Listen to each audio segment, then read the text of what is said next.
The Co-Care for Kids Face It movement is committed to preventing and ending child abuse in the Commonwealth so that every child can grow up healthy, safe, and joyful. Everyone has a role in that goal, including preachers, pediatricians, educators, parents, nonprofit professionals, early childhood providers, and so many other caring adults in our communities. That includes you. It's easy to think preventing and ending child abuse is someone else's job, but there are simple ways each of us can play a small or large part in keeping kids safe and strengthening families. We can all be the face that ends child abuse. Will you join the movement?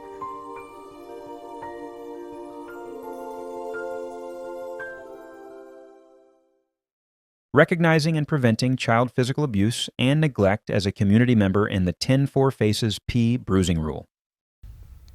My name is Dr. Melissa Curry. I'm a child abuse pediatrician, medical director, and chief of the Co-Care for Kids Division of Pediatric Forensic Medicine at the University of Louisville School of Medicine. Child maltreatment occurs in all ethnic, social, and economic groups. It can and does happen in families we perceive to be similar to our own. We all have biases, both implicit biases and explicit biases, meaning those we recognize consciously and those we don't know about consciously. It's important for us to learn what our biases are so that we can combat them. I recommend the free online Harvard Implicit Association tests. They help us identify our implicit biases so that we can do cognitive workarounds to prevent our biases from impacting our judgment when it comes to child maltreatment. It is very, very rare for a child to be seriously injured or killed the very first time they are abused or neglected. This tends to be an escalation of violence over time, and that's why it's so important for all of us who care for children to notice those early warning signs so that we can stop that violence before it escalates. All of us are in unique positions to recognize and intervene on behalf of children. Some risk factors for child maltreatment include children who are very young, birth to 4 years old, having substance exposure at birth, premature infants, babies with prolonged stays in their birth hospital, physical, emotional, behavioral, or developmental disabilities, or chronic illness.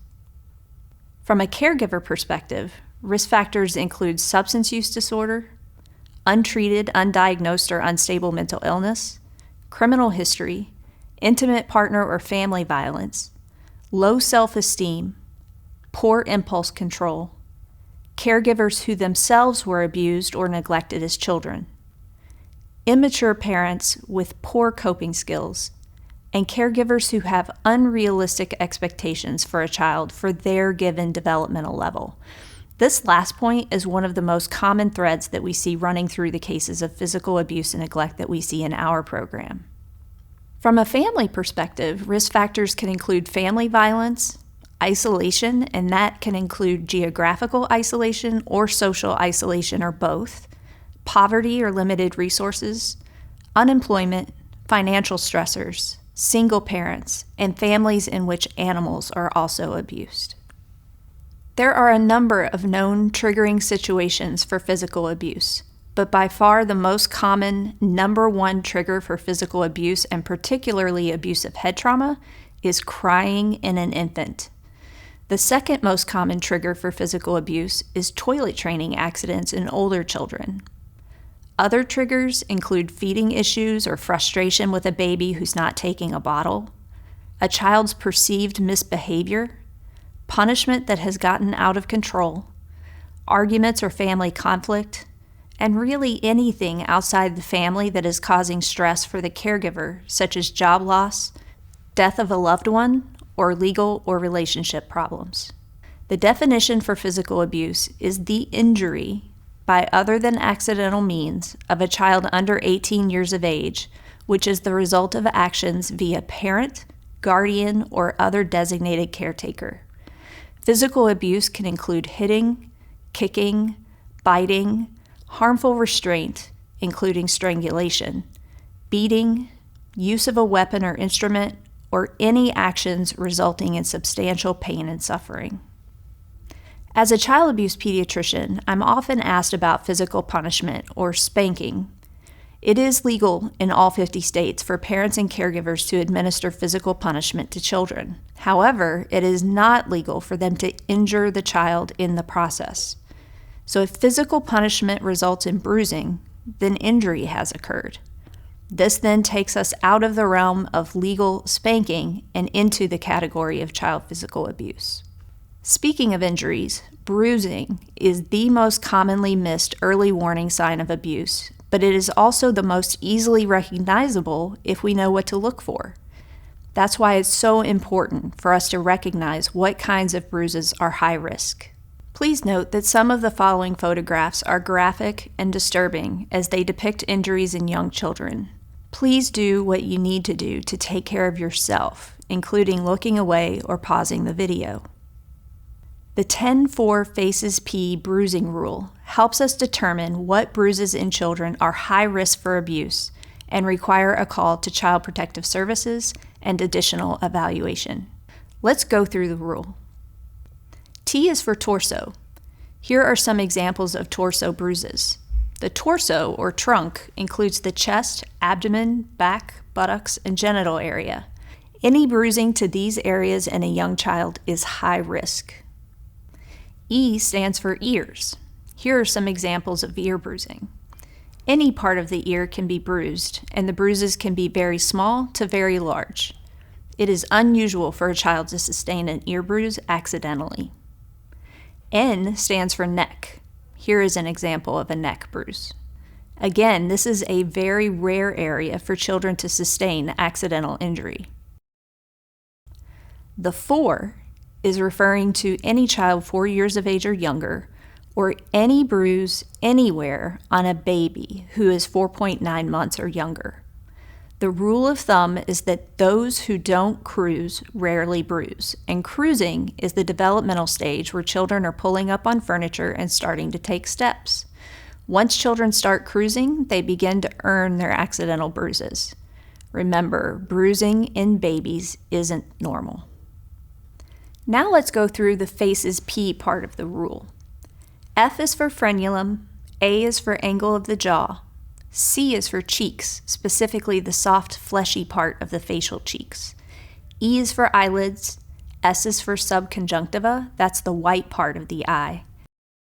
And finally, P stands for patterned bruising. A patterned bruise is one that leaves behind the shape of the object used to inflict the bruise.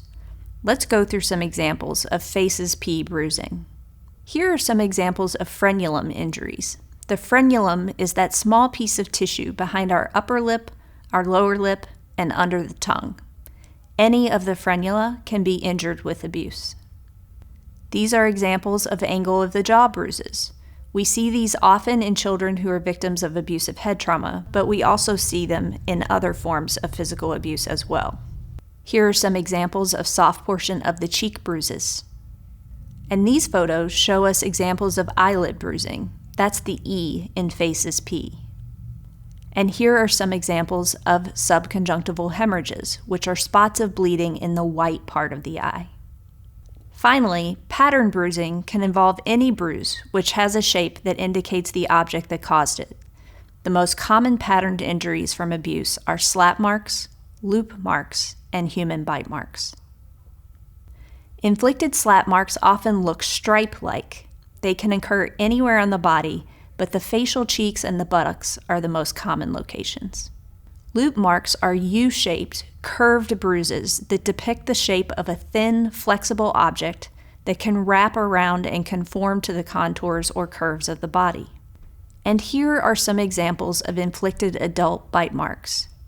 It is indeed disturbing that some adults bite children, especially that they bite hard enough to leave behind bruising. Bite marks often look like circles or like parentheses. We really worry about children with inflicted adult bite marks, as these are often associated with more sadistic abusers. Now, moving on from 10-4 Faces P, I'm often asked what normal accidental bruises look like.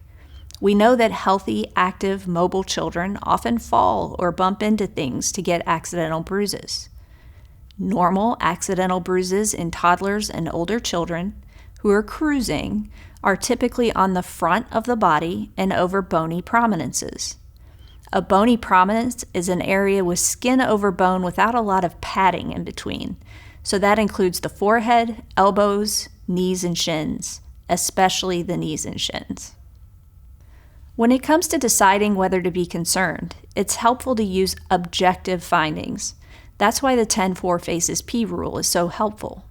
Let's talk a bit about bias, which can affect our ability to be objective.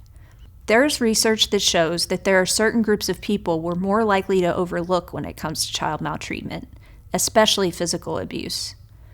That includes white families, those that are considered to be quote-unquote intact, meaning the mother and father are living together in the home with the child, middle-class, well-educated families, and essentially families we perceive to be similar to our own.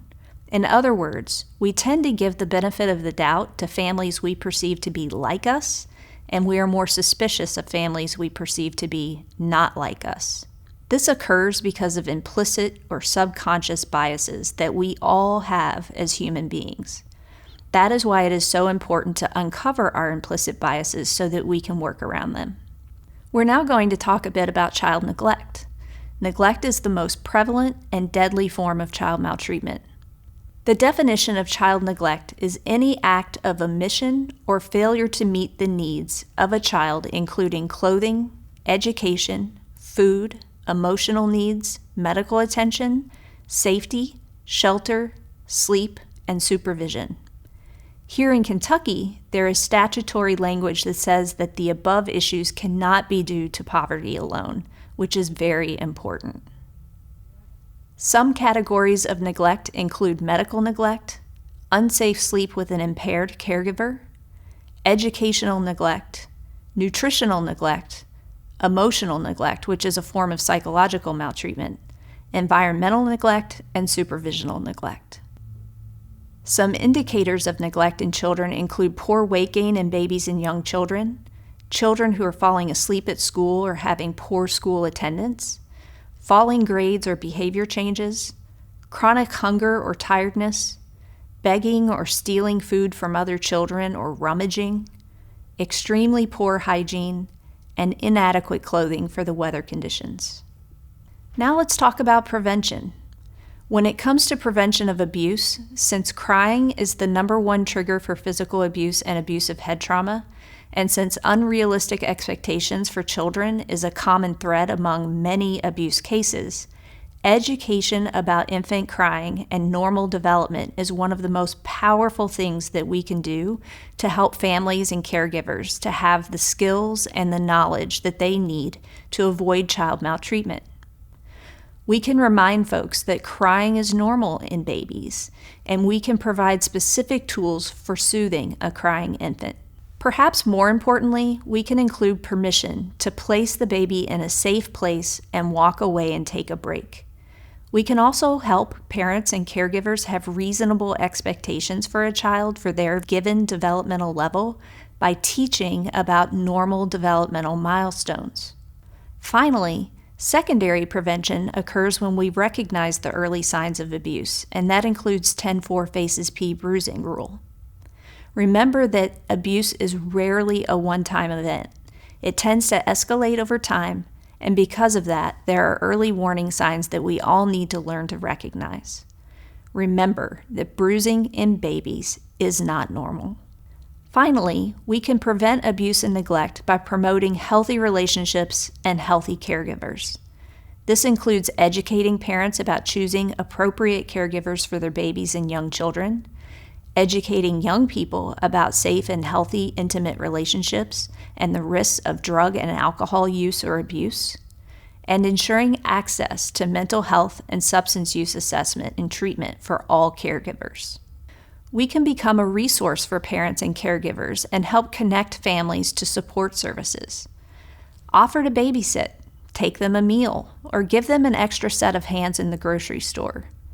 Even a sympathetic smile with, "I remember when my child was this age, it can be hard. Is there anything I can do for you to be helpful?" We can also have difficult conversations with parents and caregivers if we have concerns about how the child is being treated. We can talk to parents about choosing safe caregivers, and we can talk openly with everyone we know about the dangers of shaking a baby or child. Let's transition now to resilience. Resilience is a dynamic, meaning it changes over time, process of positive adaptation despite significant adversities. In other words, it's the process of thriving and overcoming hard times. It is a developmental process that we all can foster in children and young adults through supportive relationships and by teaching healthy coping mechanisms. Resilience significantly impacts mental health outcomes in survivors by lessening the negative effects of trauma and promoting adaptive functioning, such as healthy coping skills.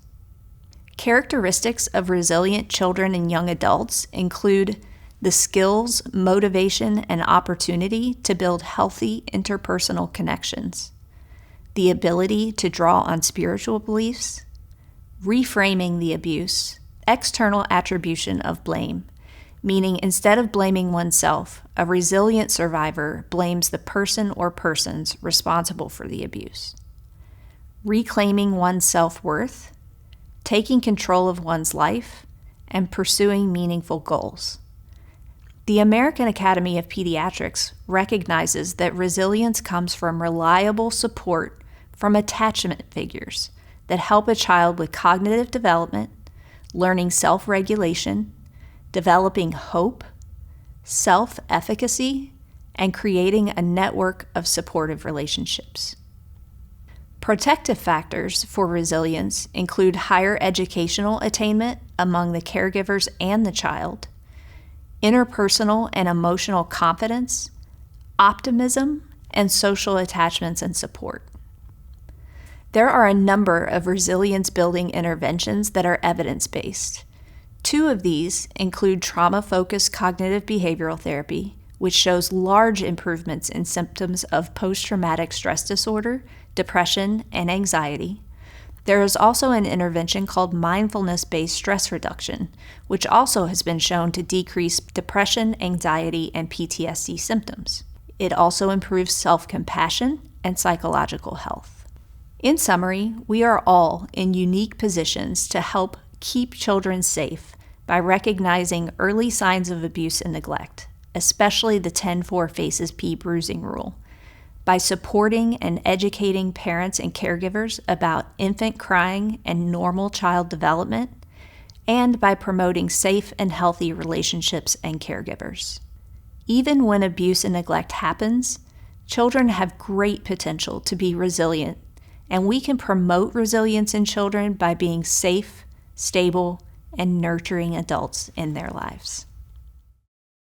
Recognizing child physical abuse as an educator. My name is Dr. Melissa Curry. I'm a child abuse pediatrician, medical director, and chief of the COSAIR for Kids Division of Pediatric Forensic Medicine at University of Louisville School of Medicine. The following information is intended for professionals who care for children in the child care and educational settings, including those who work with children in youth-serving organizations. We'll start with a case example. Let's say, as an educator, we're walking down the hallway at school and we see a kindergarten student with a bruise on his ear, similar to the one pictured here. What should we do? Well, if we are familiar with the 10-4 faces P bruising rule, we know that ear bruising is unusual in young children from accidental injury. So a reasonable first step is to ask the student what happened. It is important to respect the child's privacy, so we would want to ask the child what happened in a private space, out of earshot of their classmates. Ideally, a staff person who is known to and trusted by the child would speak with the child.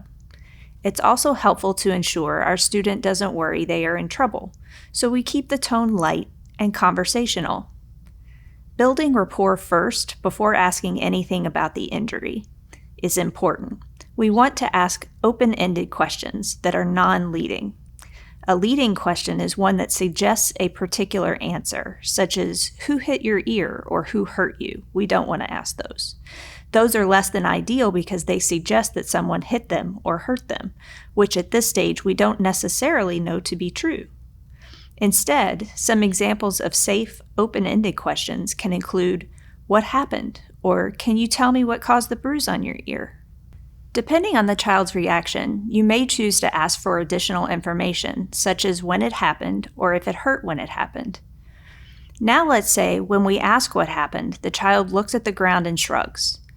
This might just mean the child is shy, but it could also signal a reluctance to discuss the topic. Most children are more than willing to give trusted adults details about their boo-boos if they happened accidentally, often in great detail. A child who is reluctant to discuss an injury may be fearful of sharing what happened. We should stop there if the child seems uncomfortable, but if we are left without an explanation that seems reasonable, this likely justifies a report to Child Protective Services or CPS. Another tip when talking with children is to not ask the same question more than once. This can lead a child to believe that we don't believe the answer they gave the first time, so avoid saying things like, "Are you sure that's what happened?" or "Are you sure you're telling me the truth?" Some more examples of open-ended, non-leading questions include, "Can you tell me what happened? Does your ear hurt? Did a grown-up see it happen? Who? What did he or she do after that? Did you tell a grown-up what happened? What did he or she do after that? Do you feel safe at home? Is there anything else you'd like to tell me about?" Again, we want to keep it subtle, low-key, and conversational. After speaking with the child, it's helpful to end the conversation by reminding them that they can always come to you if they have anything they want to talk about. This is actually a powerful intervention because one of the strongest predictors of resilience in children is simply having a safe, trusted adult that they can rely upon. Documentation is very important and should be done as soon as possible after the conversation with the child while our memories are still fresh. Try to document both the questions you ask the child and their answers as close to verbatim as possible. It is perfectly acceptable, even preferable, to use direct quotes. By documenting what questions we ask the child, we can help alleviate concerns that our questions were leading. When a decision has been made to file a report with Child Protective Services, it is critical to ensure the individual with first-hand information from the child participates in making that report. While the school administration can certainly participate in the call, we should not follow what is called chain of command reporting. In other words, the person with the first-hand information must make the report. That's the law. If others in the school also need to hear or participate in the call, we encourage everyone to sit together in an office on speakerphone with the hotline. This helps ensure the person with the first-hand knowledge fulfills their mandatory reporting requirement, that the hotline is getting information as direct from the source as possible, and also that administrators have the opportunity to supervise or oversee the report. Please refer to the chapter on mandatory reporting of child maltreatment for additional tips on making a Child Protective Services report. For older children, including those in middle and high school, signs that may be concerning for physical abuse can include wearing long sleeves in warmer months, letting their hair cover their faces when it's usually pulled back, frequent injuries, and injuries that are noted upon return from one or more absent days. More subtle signs can include a sudden decrease in academic performance, behavioral changes. These can include acting out, becoming more withdrawn, becoming more argumentative with peers or adults, or other signs of stress such as tearfulness. It can also be helpful to know common inciting events, such as when a report card comes home, when children are having behavior issues at school requiring discipline, or when a new adult enters the child's daily life, such as a new romantic partner of one of the child's parents. Learning to recognize early warning signs for child physical abuse, knowing how to speak to a student when we have concerns, making sure we document our conversations thoroughly, can go a long way toward helping keep our children safe. Recognizing and preventing child sexual abuse as a community member. My name is Caroline Rochelle, CEO of Children's Advocacy Centers of Kentucky. Child sexual abuse is defined as an act that is sexual in nature that involves a minor child. That can be contact or non-contact acts meant for sexual gratification, either in the moment or at a later time. It is also an act in which there is a power differential between the child victim and the adult or peer offender. Child human trafficking cases may involve commercial sexual activity. Human trafficking will be addressed in its own chapter. Current research indicates that 1 in 10 children experience sexual abuse, although some estimates are as high as 1 in 4. While child sexual abuse is common and is not limited by race, gender, or socioeconomic status, girls are at a greater risk. Most children do not disclose child sexual abuse until adulthood, and many may never disclose. Most offenders of child sexual abuse are known to the child and/or family. Most acts of child sexual abuse occur in isolated, one-on-one settings. Additional child risk factors include a lack of parental supervision and emotional support, low self-esteem and loneliness, behavioral problems, and abuse or neglect occurring within the home. The good news is that there are protective factors that families can implement to aid in prevention. These include parents and other caregivers should have open lines of communication and be emotionally supportive of the child. That can include explaining that while surprises are okay because those are time limited and make people happy, there should be no secrets. Talking to kids about body safety and boundaries in an age-appropriate way, teaching children the correct terms for their private parts, and talking to kids about digital and online safety. More on that in its own chapter. Limiting isolated one-on-one contact with adults and older peers can also help lower the risk for sexual abuse, especially ensuring that youth-serving organizations, including schools and community-based programs, use background checks, screening, and policies and practices limiting isolated one-on-one contact. This can go a long way to keep kids safe. Offenders of sexual abuse may select a victim and then engage in grooming behavior before the abuse occurs. Grooming behaviors allow the offender to gain access to and isolate the minor, develop trust with the minor and often their guardians, community, and youth-serving institutions, and desensitize the minor to sexual content and physical contact. After abuse, the offender may use strategies to facilitate future sexual abuse and/or prevent disclosure. It is often difficult to detect sexual grooming because some grooming behaviors resemble normal adult-child interactions. To prevent child sexual abuse, it is vital to identify sexual grooming behaviors that can be considered red flag behaviors. Red flag grooming behaviors include engaging in activities alone without other adults or children present, physical boundary violations like touching the child anywhere other than on top of his or her head, discussion of sexual topics, non-family and community members engaging in sleepovers, giving child rewards or privileges, childlike behavior like using non-age appropriate slang to gain rapport with the child, offering free transportation for the child, or offering one-on-one time with the child for a seemingly well-intended purpose, like tutoring or coaching. Children often show no overt signs of sexual abuse.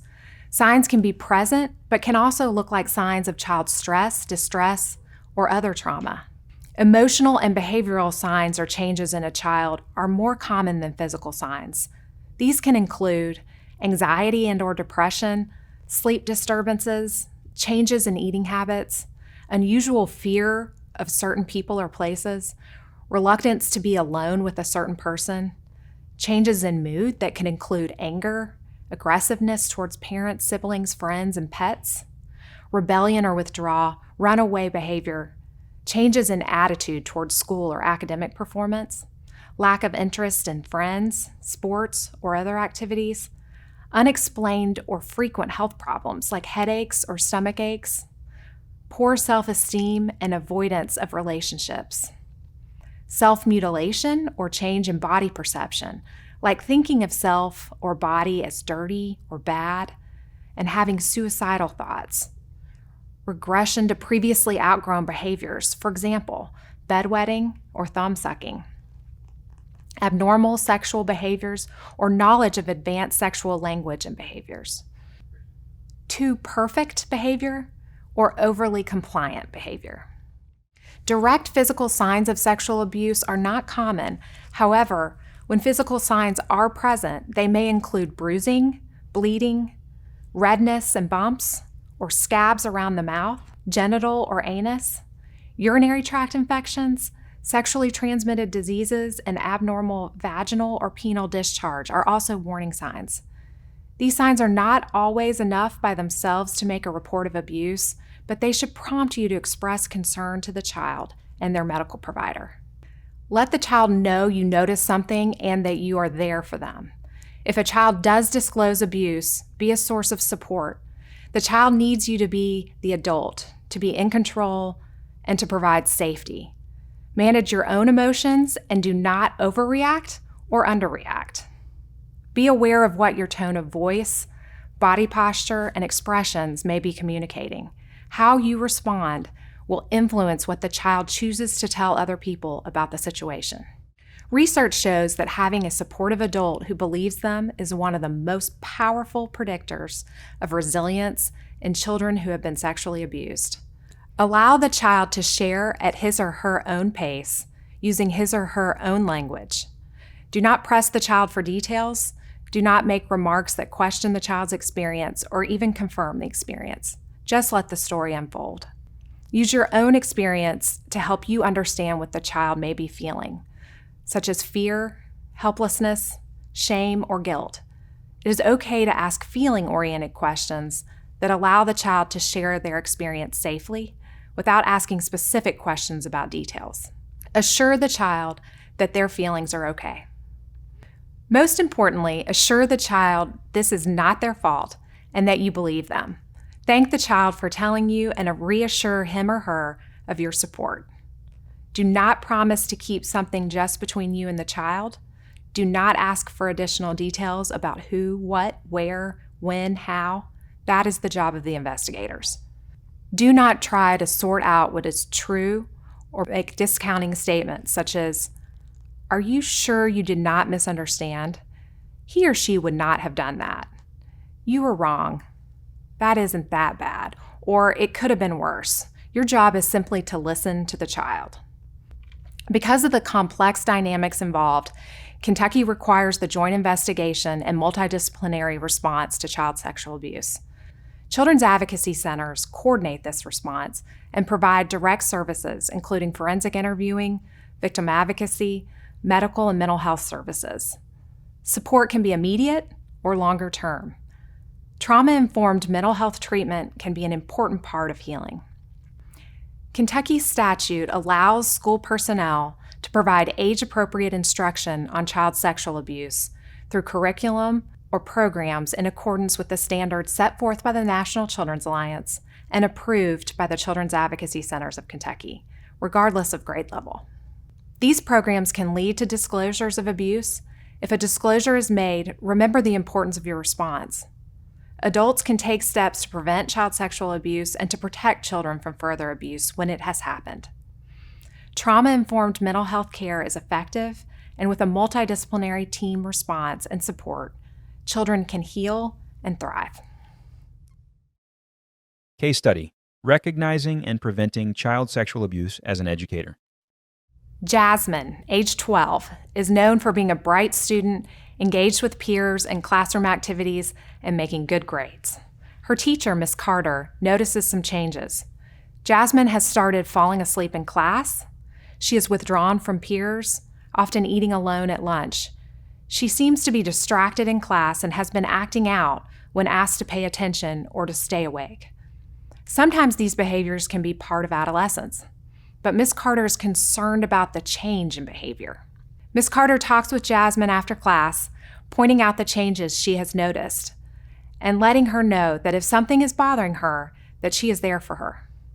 Miss Carter offers to set Jasmine up with an appointment with the school counselor. Jasmine declines, and the teacher decides to give it some time.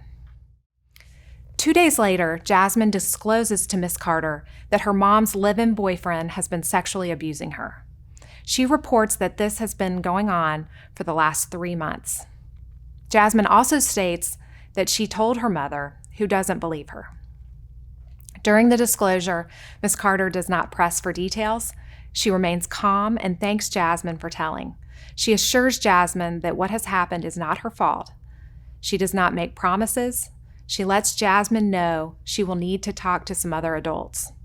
Ms. Carter now has reasonable cause to believe that Jasmine was abused, enough to meet the standard to make a mandatory report. The teacher notifies the school counselor right away, who helps her make the report to the child abuse reporting hotline immediately. School personnel do not question Jasmine further. After they make the report, they follow additional district policies that apply to reporting child abuse while respecting Jasmine's confidentiality. A worker from Child Protective Services and a law enforcement officer come to the school and gather the minimal facts of the situation from the teacher. These professionals work together to make plans for Jasmine's safety and arrange for coordinated services at the Children's Advocacy Center, which include a forensic interview and medical care. They may need to talk with Jasmine to ensure her safety and to determine the timing of medical care. They will also coordinate interviews of Jasmine's mother and her boyfriend and follow additional agency policies to complete their roles for ensuring child safety and investigation of an alleged crime. Recognizing and reporting child psychological maltreatment as a community member. My name is Dr. Melissa Curry.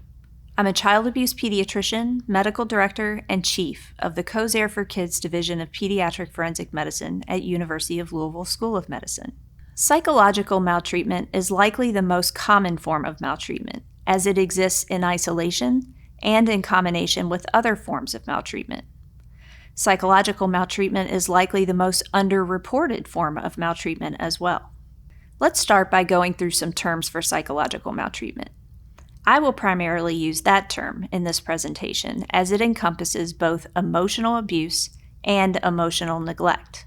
Psychological maltreatment was legally introduced as a form of child maltreatment in the 1974 Child Abuse Prevention and Treatment Act, or CAPTA, with the term mental injury.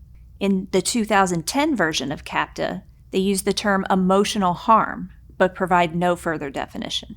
Reviews of state statutes find a lack of consistent definition of psychological maltreatment, and tremendous variations exist across states in rates of reported psychological maltreatment.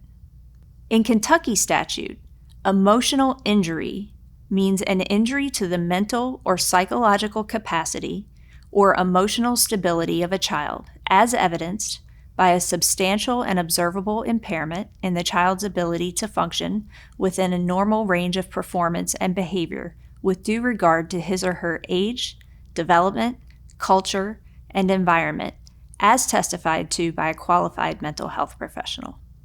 Kentucky defines an emotionally abused or emotionally neglected child as one whose health or welfare is harmed or threatened with harm when his or her parent, guardian, or other person exercising custodial control or supervision inflicts or allows to be inflicted an emotional injury or creates or allows to be created a risk of emotional injury upon the child.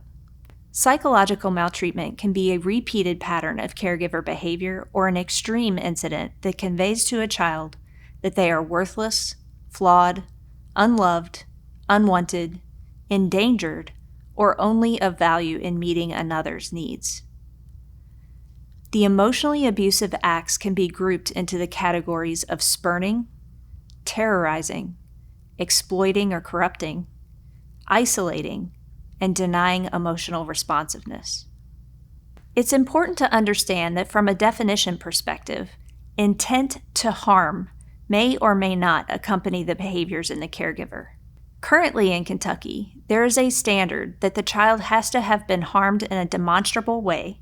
In other words, the maltreatment must have negatively affected the child's cognitive, social, emotional, and/or physical development. This unfortunately places resilient children at a disadvantage when it comes to having their psychological maltreatment identified from a legal perspective.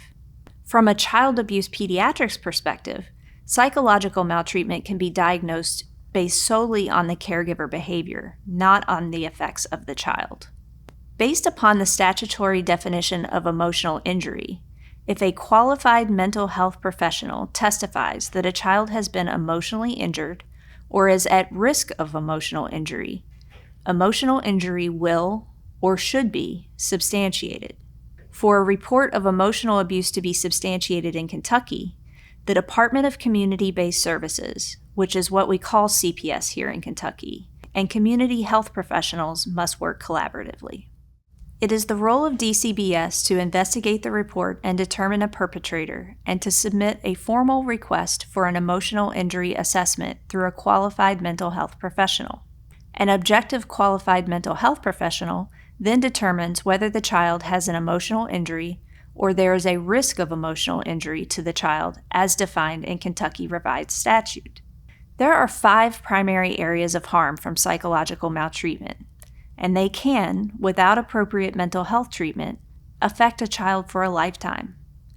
These include problems of intrapersonal thoughts, feelings, and behaviors, emotional problems and symptoms, social competency problems and antisocial functioning, and this can include attachment issues, learning and behavior problems, physical health problems or adverse biological changes, such as those described when discussing the Adverse Childhood Experiences or ACEs studies. That said, there are evidence-based therapies designed to help children and adults overcome and bounce back from the negative effects of psychological maltreatment. Children, in particular, can be unbelievably resilient when they are allowed the opportunity to form secure attachments to safe and loving caregivers and receive therapy to process their experiences. By recognizing and reporting psychological maltreatment in children, we can do our part to keep the children in our community safe and to promote their ability to thrive throughout their lifetime. Recognizing and preventing abuse and neglect of children with special needs. My name is Dr. Melissa Curry. I'm a child abuse pediatrician, medical director-in-chief of the COSAIR for Kids Division of Pediatric Forensic Medicine at University of Louisville School of Medicine.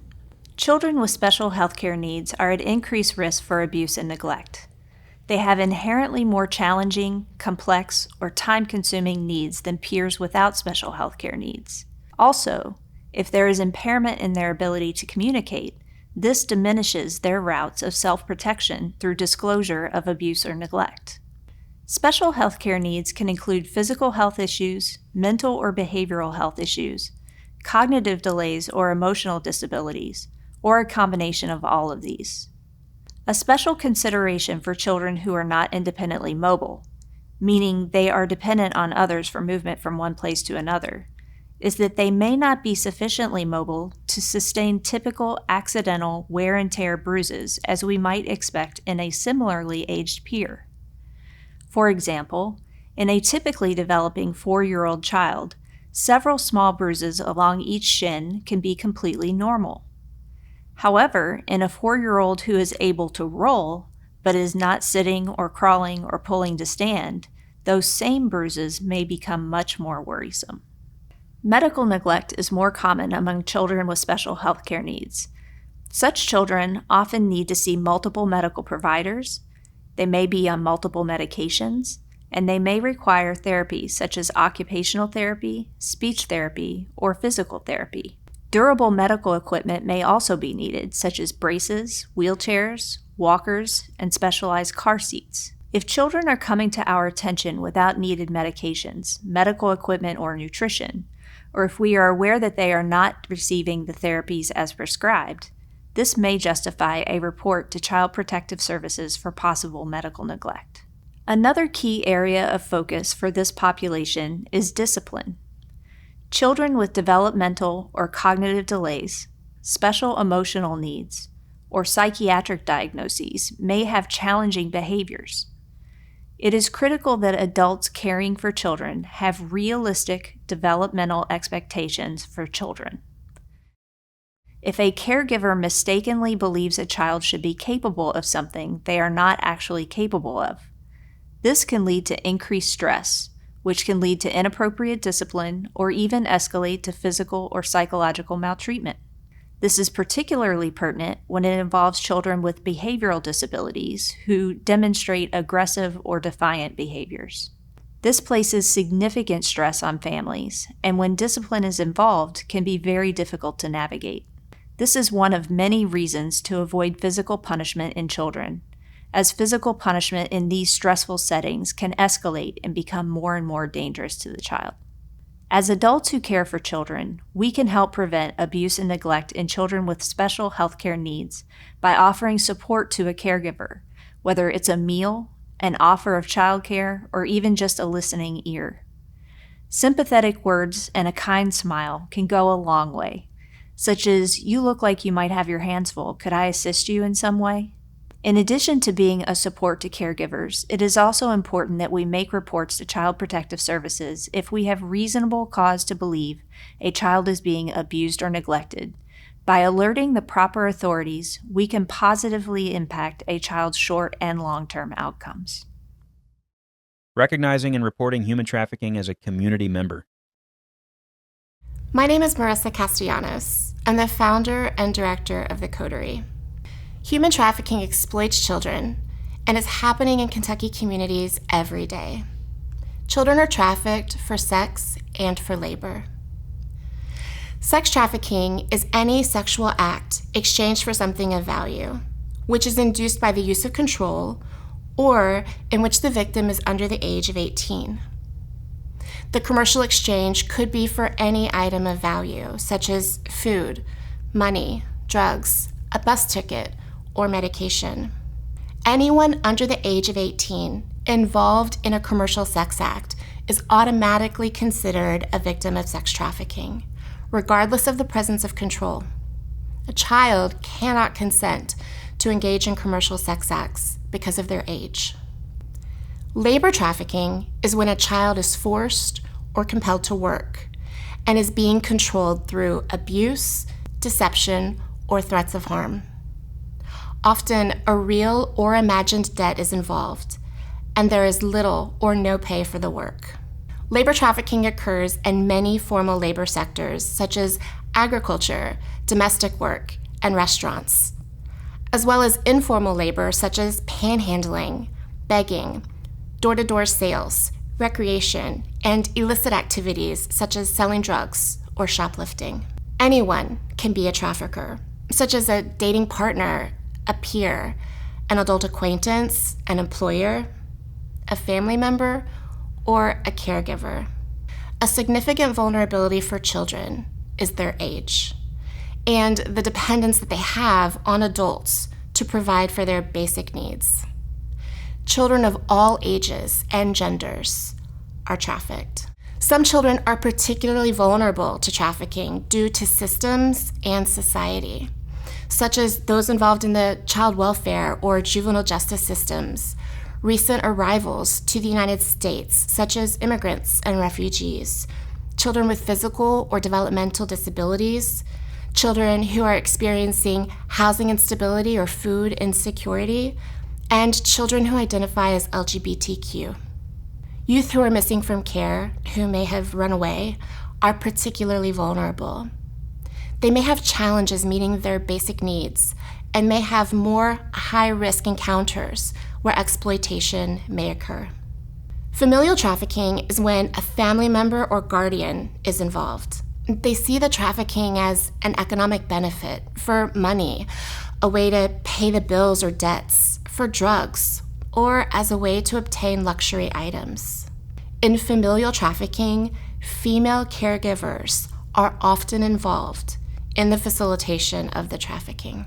The University of Kentucky Center on Trauma and Children provides some of the leading research on familial trafficking in the country and is an excellent resource for additional information.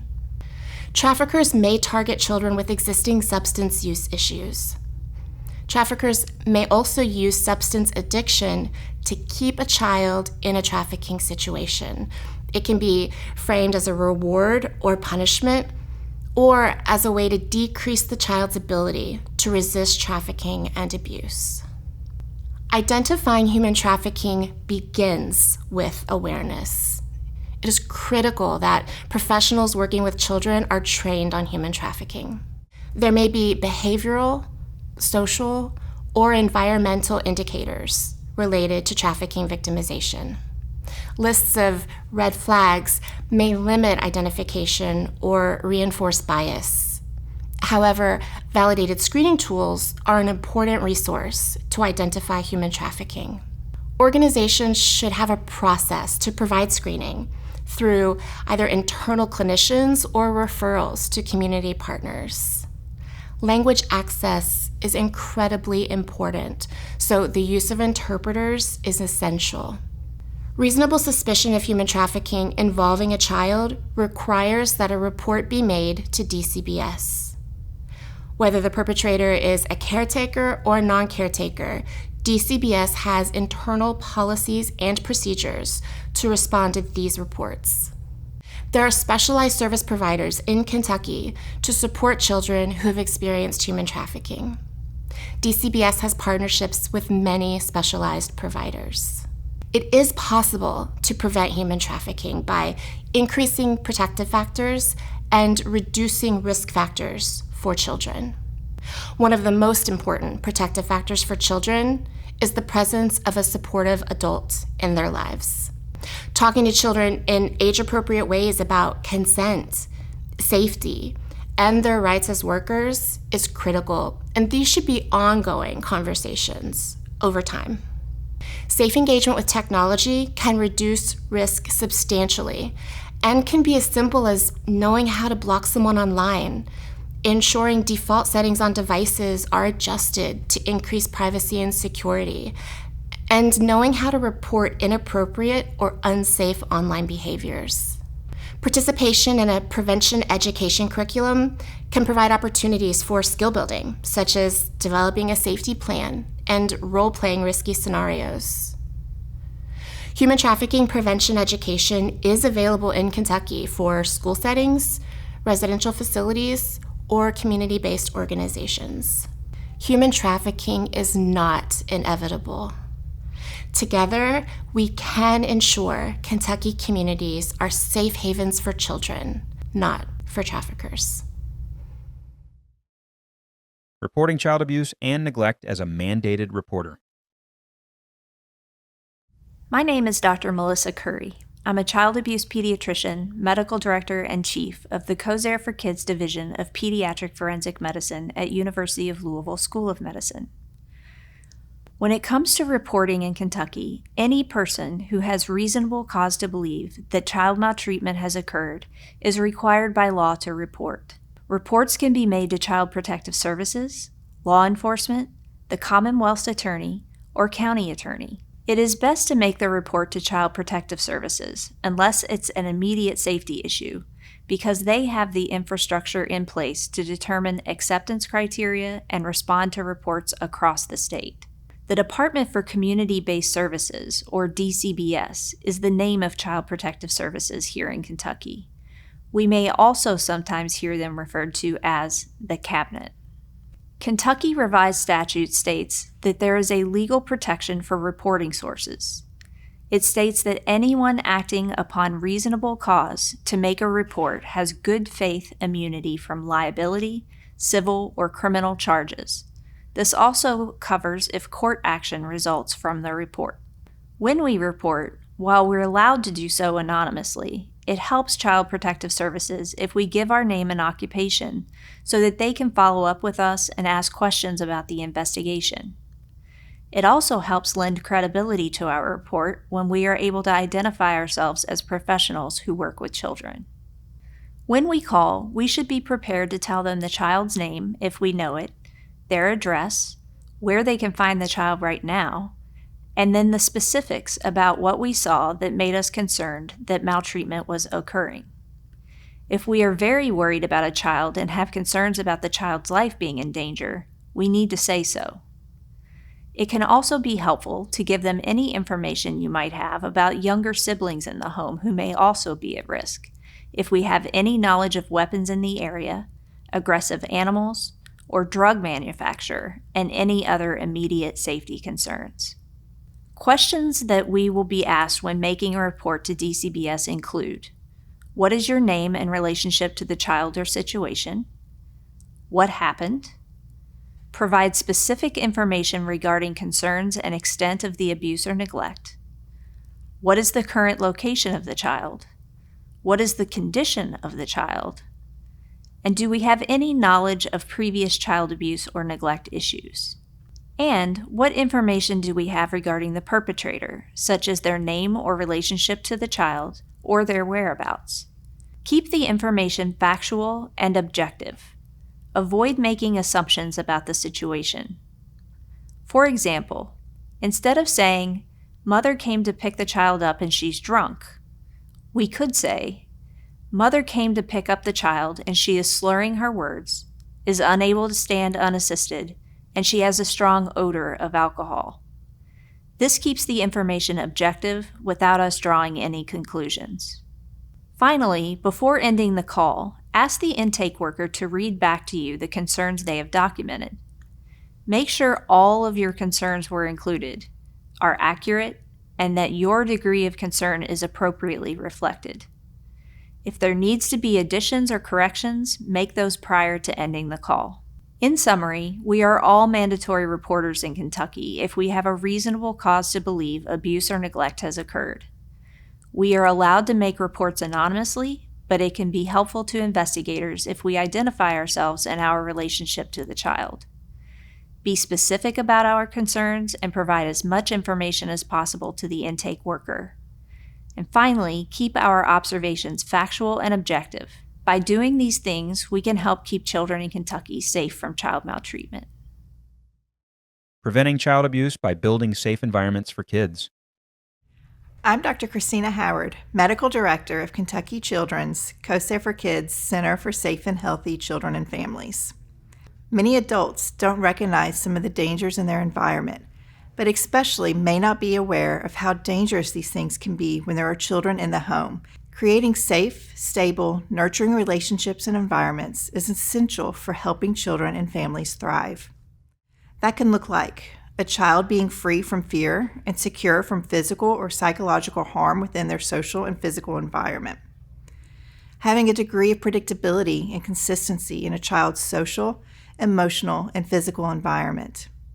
And the environment is nurturing to the extent in which a child's physical, emotional, and developmental needs are met.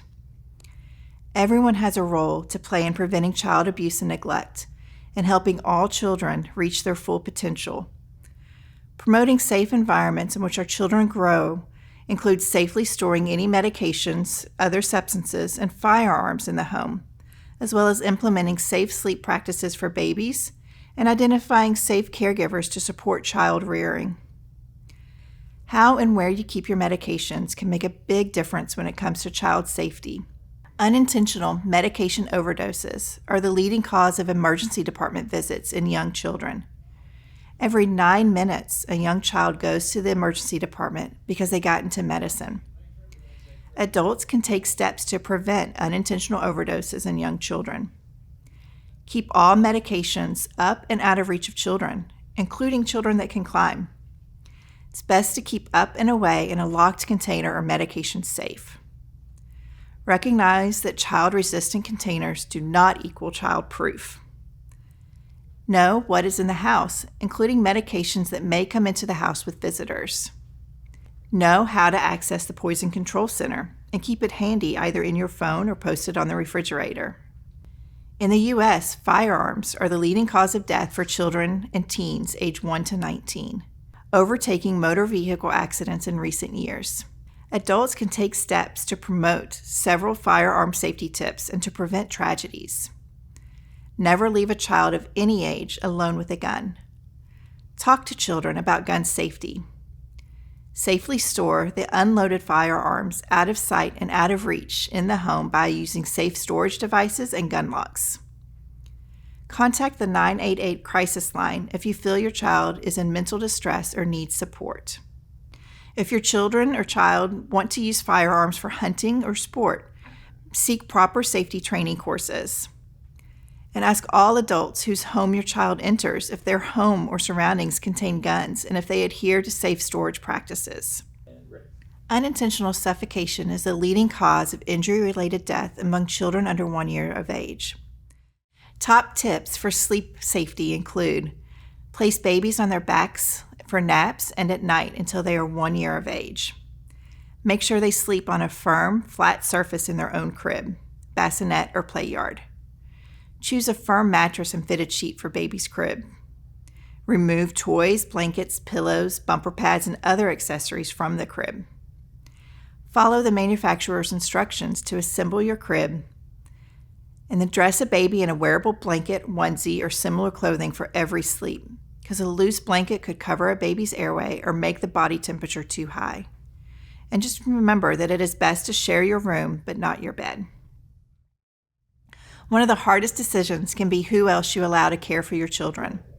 Before hiring a caregiver, whether that's an in-home babysitter or at a child care program in your community, here are some tips to ensure your child's safety is the top priority.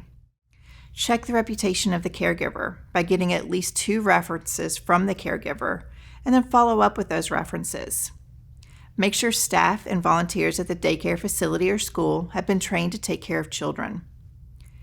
Ensure potential caregivers receive background checks for any child abuse and criminal activities. Observe how the caregiver interacts with your child and other children. Do they raise their voice, or do they easily connect with the children? At child care facilities, ask what activities are available for your child throughout the day. Tour the building inside and out. Check to see if the facility has Parents Advisory Board, as well as how they handle parental concern or complaints. Keeping kids safe is an adult responsibility, beginning inside the home. Practicing these safety tips will build a more nurturing and supportive environment in which our little ones can grow up. Keeping kids safe online. Hi, I'm Sonia Gray, the Executive Director of ECHO, Exploited Children's Help Organization.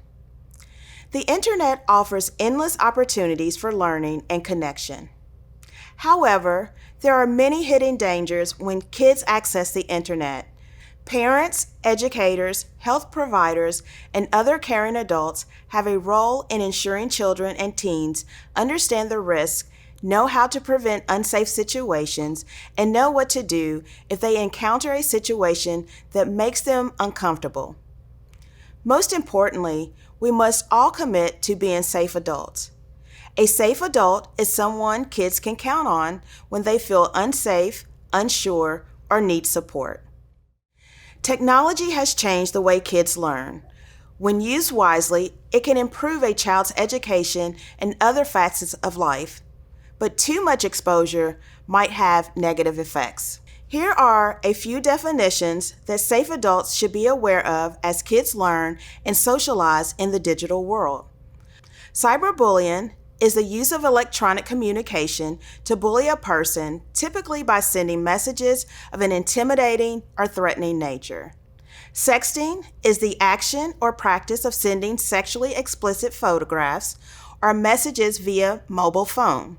Grooming is manipulative behaviors that potential abusers use to gain access to potential victims, coerce them to agree to abuse, and reduce the risk of being caught. Sextortion is a growing form of child exploitation where predators use online threats to manipulate youth into sending explicit images, then demand more content or money. Child abuse is 100% preventable.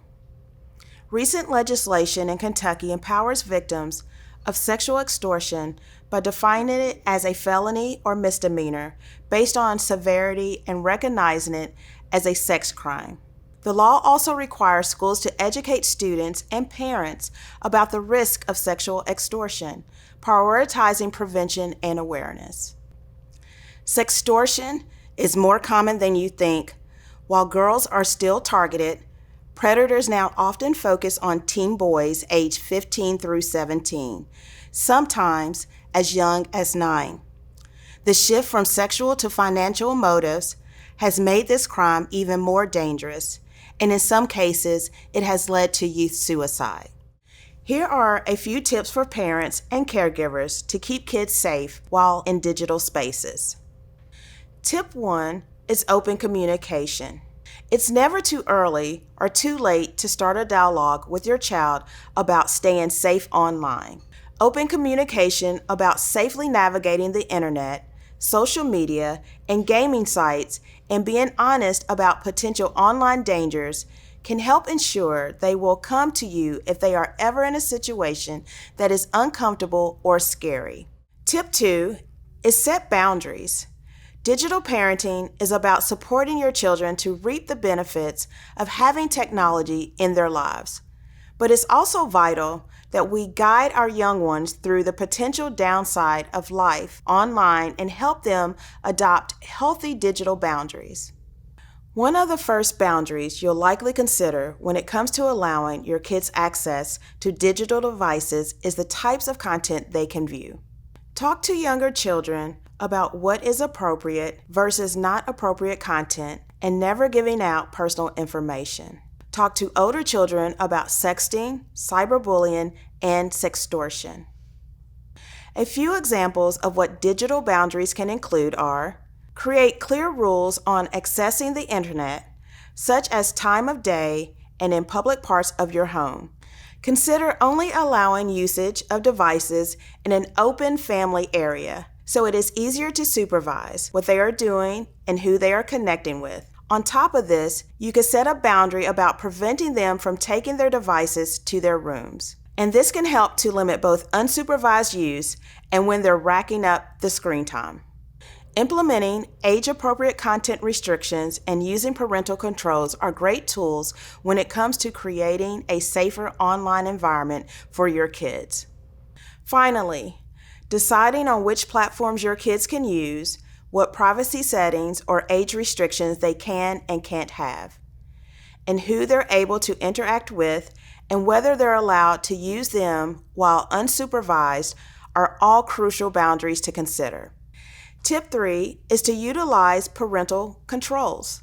These tools can help set screen time limits, block inappropriate content, and monitor online activity, allowing parents to establish healthy digital habits and digital boundaries.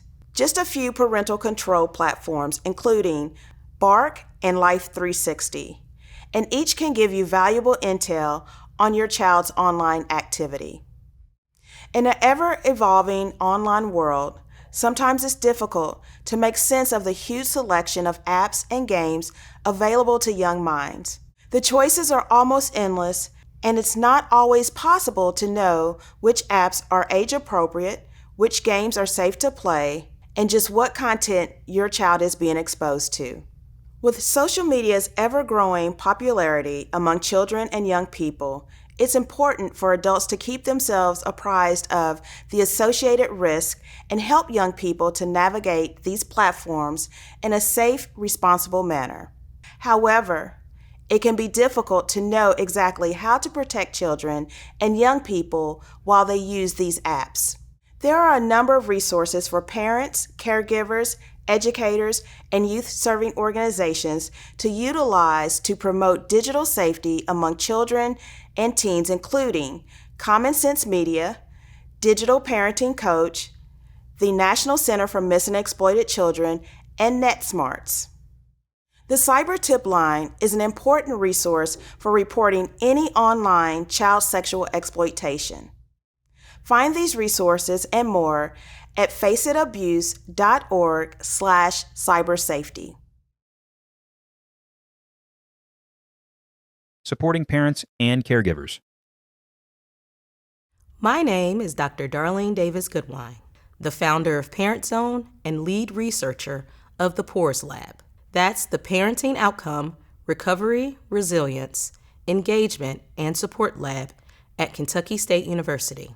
I serve Kentucky's parents, caregivers, and community members as a parenting coach, parent advocate, and youth mental health advocate. Parenting is one of the hardest and most important jobs in the world. But for parents and caregivers, navigating challenges is even more complex. Whether you're a parent with a mental health challenge, raising a child with behavioral health challenges, a birth parent working towards reunification, or a grandparent raising your grandchild, and even a foster parent opening your home and heart, you're carrying a tremendous responsibility. We know that to truly put kids first, we must support those who care for them. It is important that we center parents and caregivers as individuals who are worthy of support, people who are capable of learning through coaching, healing through emotional support, if necessary, and growing forward when given the resources to thrive. Why does parenting and caregiver coaching and support matter, you ask? Because parents and caregivers are on the front lines of the youth mental health crises, alongside educators, providers, and community members. Parenting support is necessary, yet parents and caregivers often feel isolated, overwhelmed, and sometimes unheard. They're facing trauma, poverty, complex systems, and stigma, and often without a strong support system. The road to raising productive adults, obtaining reunification with their children, or simply obtaining family stability can feel impossible. Offering parenting and caregiver support changes that by providing real-time parenting tools and encouraging practices that support youth mental health, youth emotional health, communication strategies, and behavioral and disciplinary guidance. Understand that every parent and caregiver has the capacity to grow when they are supported, equipped, and empowered. That support must also extend to kinship caregivers, the grandparents, aunts, uncles, cousins, who step up for family with love, but often without the resources they need. And to foster parents, who do more than just provide shelter. They are a part of a child's healing journey, and ideally are a part of a broader support network that includes the birth family. Parenting support not only prevents breakdowns in care, it also builds bridges to healing, growth, and lasting stability. We're saying that every family, the child and the parent and caregiver, matters. That can look like offering a parent with a squirming toddler a helping hand in the grocery store.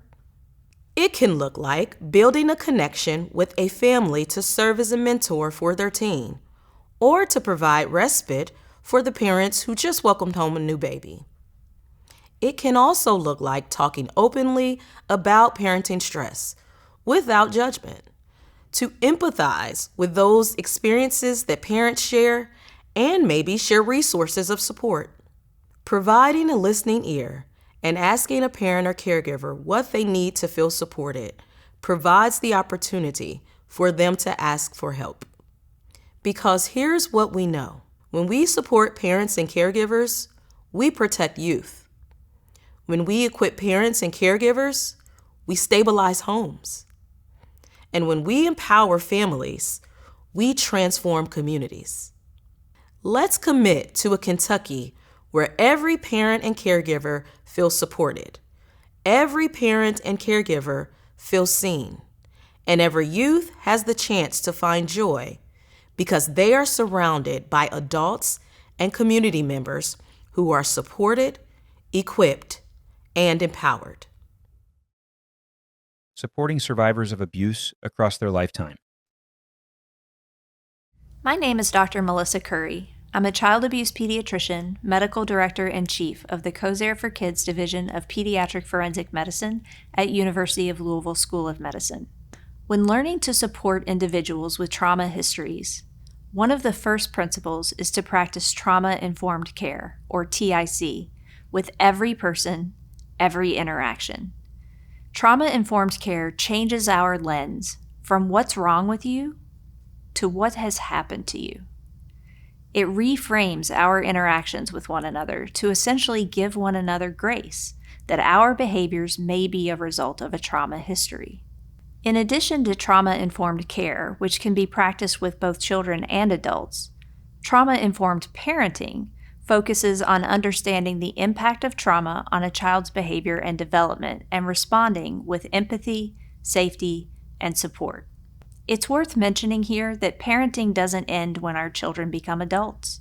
The principles of trauma-informed parenting apply to adult children as well. The American Academy of Pediatrics highlights the importance of secure attachment and empathetic caregiving in regulating a child's stress response and promoting resilience.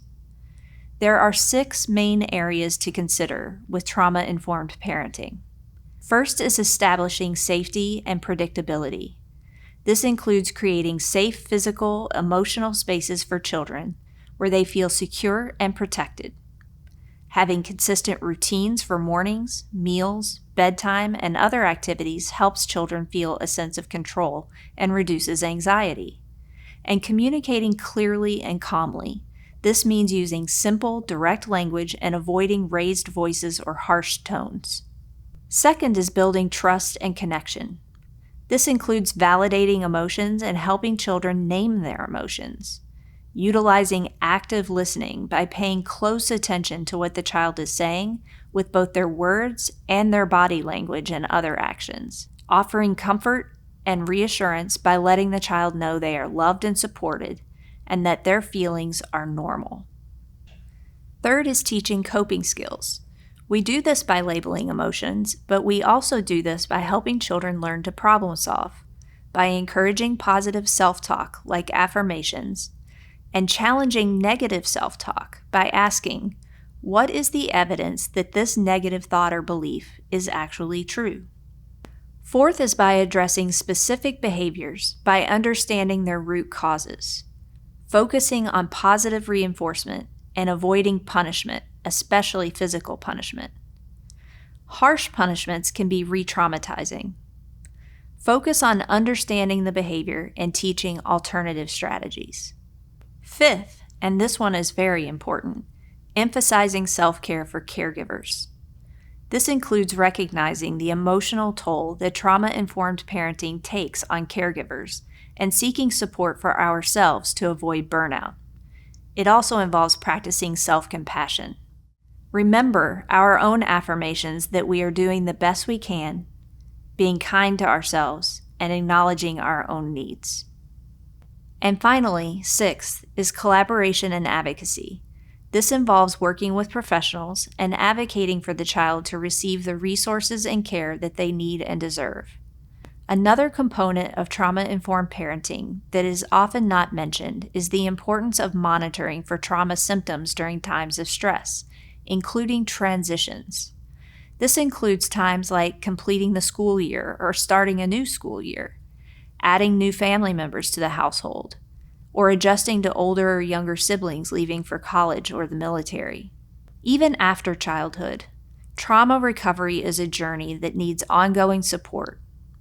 For example, adults with childhood trauma histories can have relationship difficulties that include challenges with intimacy, trust, and creating healthy family bonds.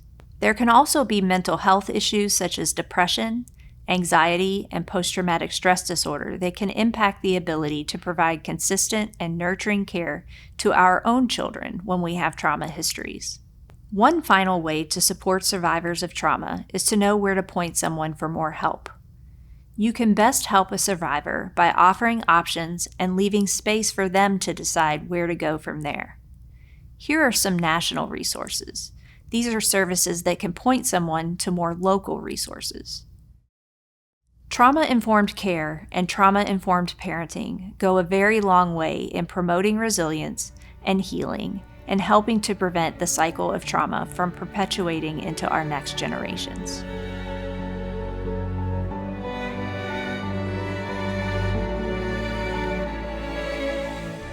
Please join the movement.